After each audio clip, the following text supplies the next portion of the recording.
All right, I'm going to try to start now, and I hope this is working. I will just say that it was a lot easier to walk over to the Temple Library and meet up with however many people would come to the Tuesday morning class, to have a laid-back, informal class and conversation. We've had to learn all kinds of new skills, and I can't overemphasize that we are still learning and still refining those skills. Someone asked for a specific topic for today, and adapting ritual to a virtual reality is certainly an appropriate and timely topic. And I would like to give a couple of examples that we specifically at TBI have not dealt with yet and make some comments. The first example comes from the church next door, All Angels. They broadcast their Sunday morning services on the radio. And if I'm understanding it correctly, they're encouraging members of the church to gather together in their vehicles in the parking lot and listen on their vehicle radio to the service. So they are, in a sense, participating in the liturgy and at the same time being a community. If, again, I understand their website properly, they printed up programs for the service. Somebody distributed them to the individual cars, and they're essentially told to get rid of them afterwards because they could be contaminated.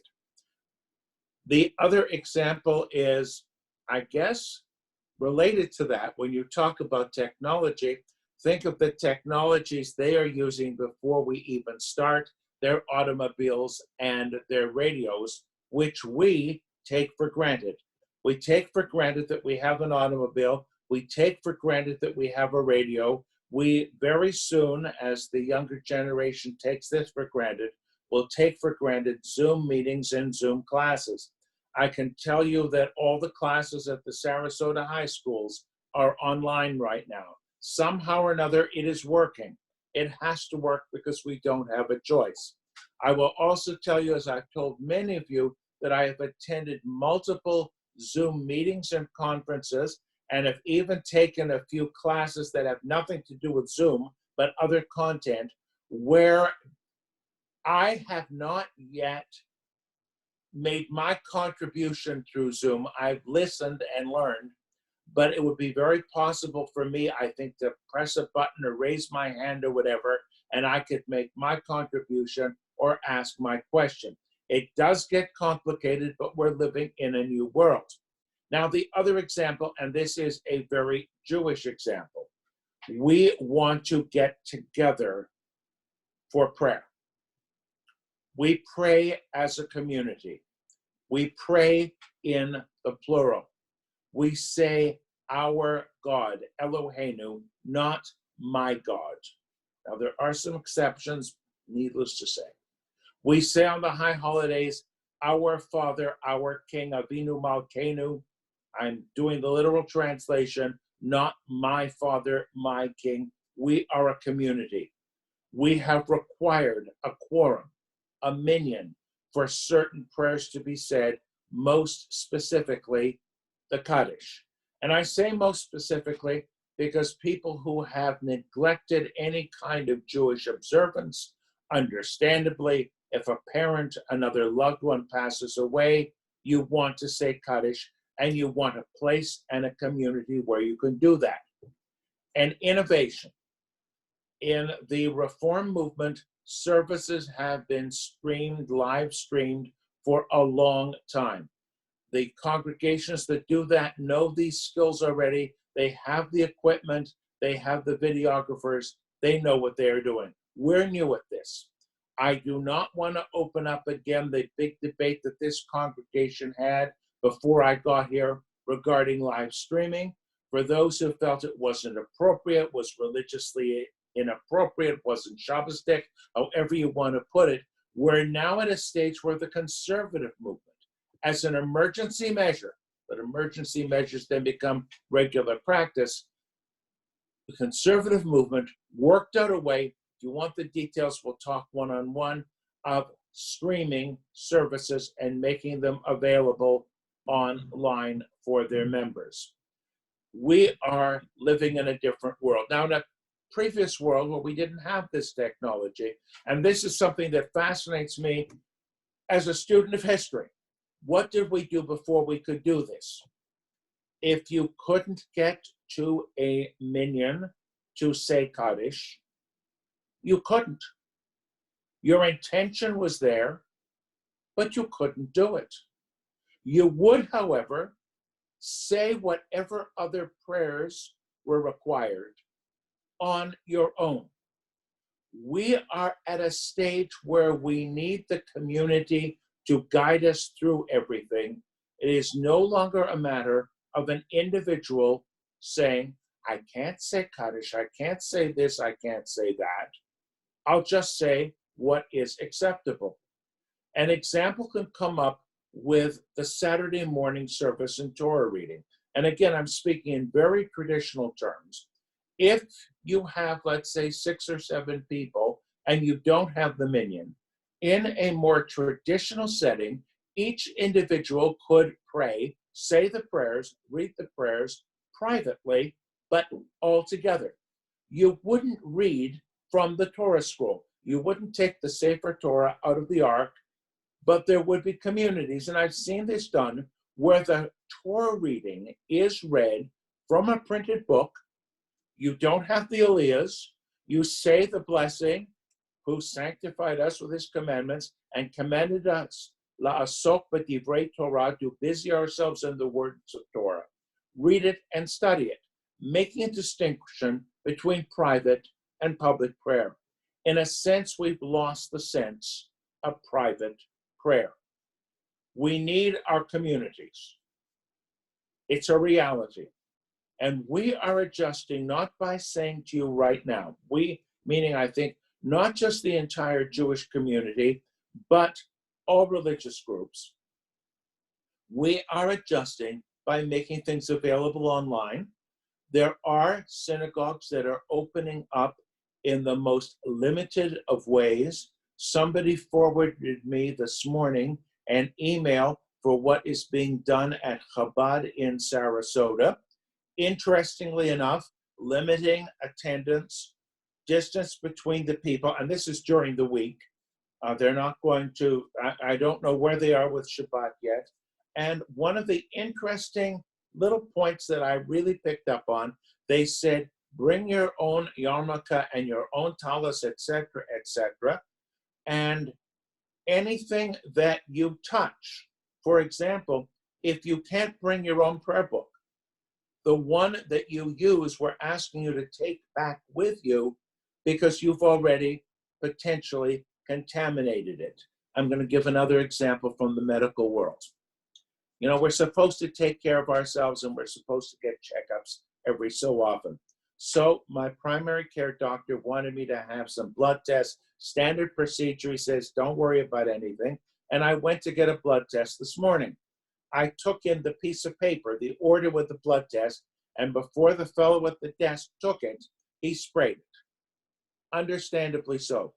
So I want to say, however much we're able to do, we right now, in May, thinking of the high holidays, don't know where we're going to be in September. That's one of the common questions. Things could be much better, things could be much worse, but we are committed to the idea of safety and protecting all of us. I want to give another example of something which I think it's obvious once you come up with the idea, but I heard it develop in my own mind. We are commanded to protect and preserve life. We are commanded to take care of ourselves.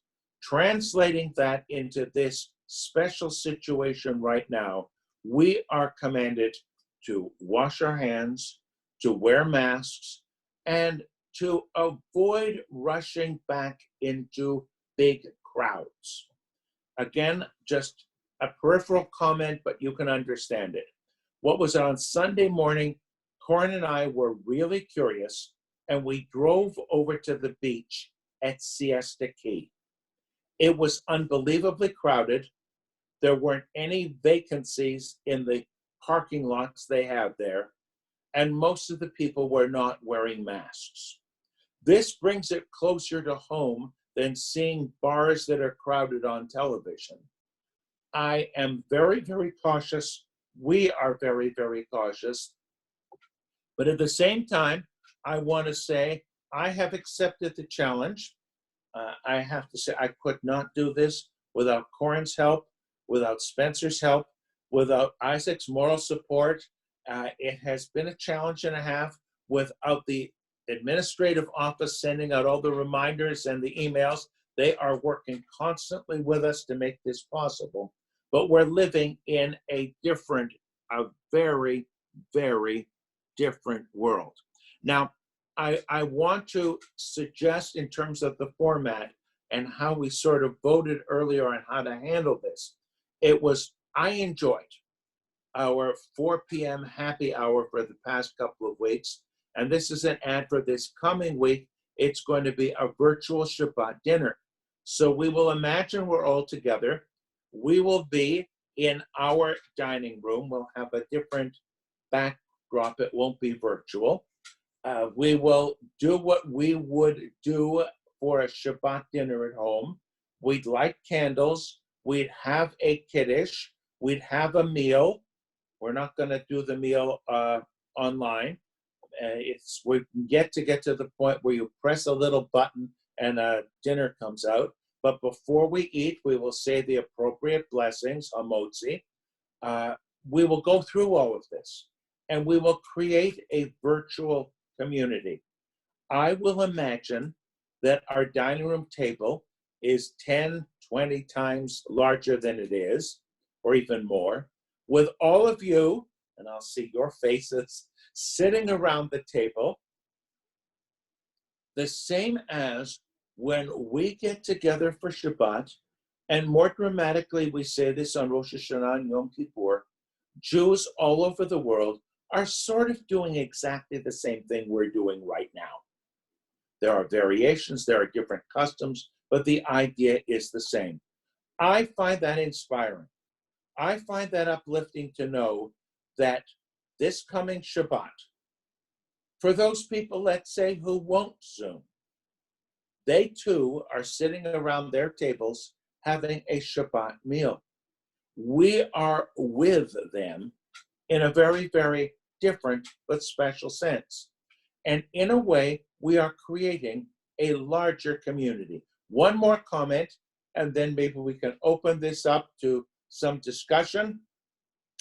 I think on our Friday afternoon happy hours, we have reached out to people who normally aren't regulars.